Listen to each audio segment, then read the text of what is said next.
Hello. Today I want to talk about how I'm loneliest. I feel the most alone when I'm with other people. Some of you might be able to relate to this, which is why you clicked on the video. And that's partly why I wanted to make it, because I do want to get in contact with people that think along similar lines to me. Because I've not met anyone in person. And start off by saying that I live a solitary life. I've chosen this life, and it's not because I think that being alone is good for you, good for a person. It's just that I think that being alone is better for me. It's the best thing for me. I have tried relationships in the past. They don't work out. Probably a big chunk of it, maybe most of it, is because of me. I am very depressing to be around, or can be. Not all the time, but I can be. But I'm also, I am the only person that actually understands me. I do understand other people. I do understand other people's perspectives. I can't relate to them because I don't think like them. They do things that I just would never consider doing. But people can't relate to me either. But the difference is they don't even understand me. So it is difficult to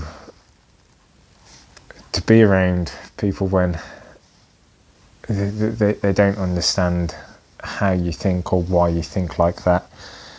And when I am in public, like in big crowds and stuff, I can pretend to have fun. I can pretend to be carefree and to fit in. A lot of people aren't aware that I think the way I do if they don't know me very well. Once they get to know me, I do explain it to them, and then it does change the dynamic once they get to know me a bit more. But people that don't know me very well, I can only talk to these people for a short amount of time, because pretending exhausts me. Like pretending to be upbeat and normal, that does exhaust me. And this is usually because when normal topics crop up in conversation that people talk about, whether it's films or TV shows and sports, politics, whether it's work or family related, my opinions on these things are very different. They're unique. They're often very depressing, and some may call them schizo.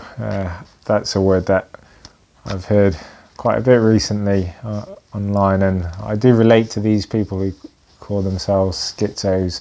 It's because their ideas are so different to the Overton window, to the social norm, that people are like, what is this guy on about? They look at you, you're weird. So when you do try and bring up these opinions on these subjects, it's very difficult to explain what you mean in a short conversation. I've often had it where a conversation will last well over an hour and they're confused and it's like part of their world is shaken up a little bit. I still haven't felt like I've explained everything fully, because you have to go on many tangents to explain the things that you're on about. because my opinions are based on deep knowledge and research, and it's not good. It's not good for me because I'm bringing up these thoughts again, and it's not good for the other person because they didn't have these thoughts to begin with. Now they're questioning things that they didn't know needed to be questioned. I'm not saying that they go away completely agreeing with me, but there's the doubt, the seed of doubt has been placed in their normal worldview, and that's not good, because what good comes from that? You end up becoming like me. And so what I've learned is you often just have to give generic replies to these topics, or you don't reply at all, you just keep it to yourself. It's easier that way.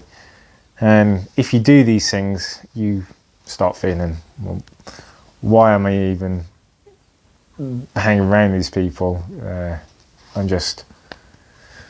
I'm not being me, so it just seems pointless. And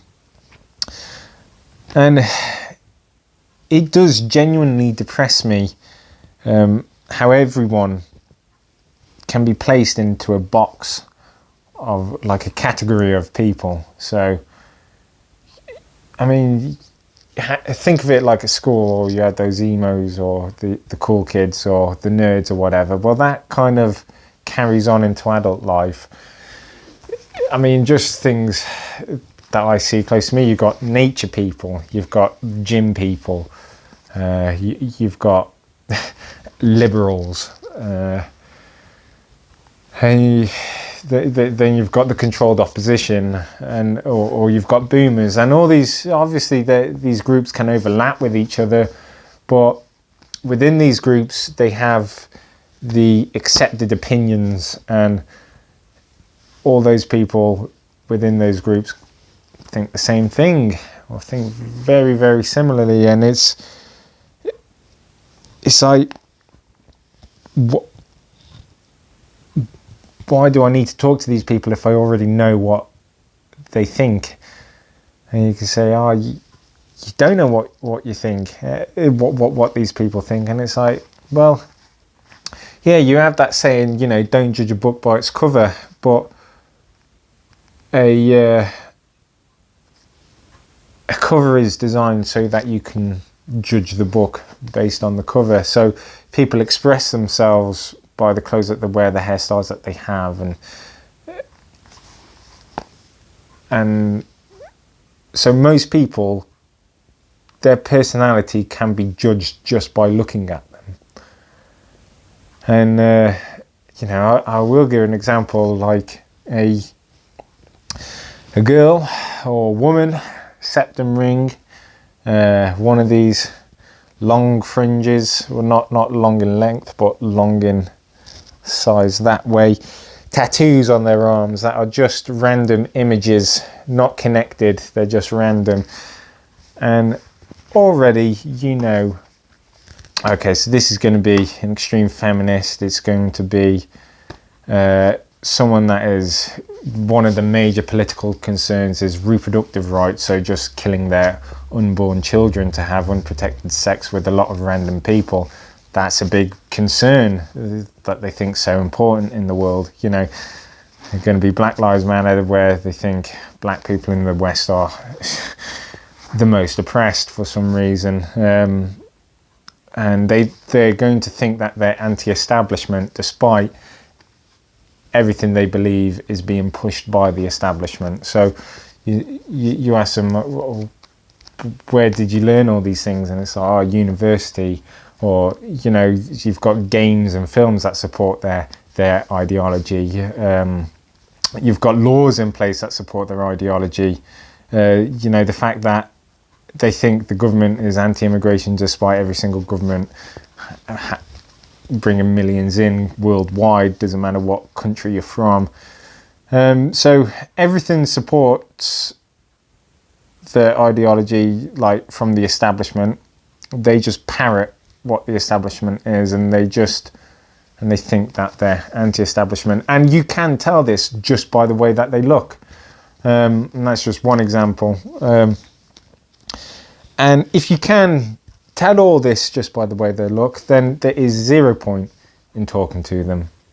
Because, well, with those specific group of people, they don't actually like debate. They just, if you don't agree with them, you're called a fascist. And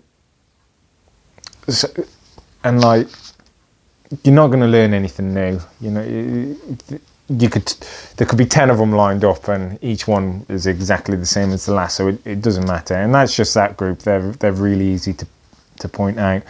But you know, boomers all have their kind of same thinking, and nature people kind of had the same thinking. It's boring, man.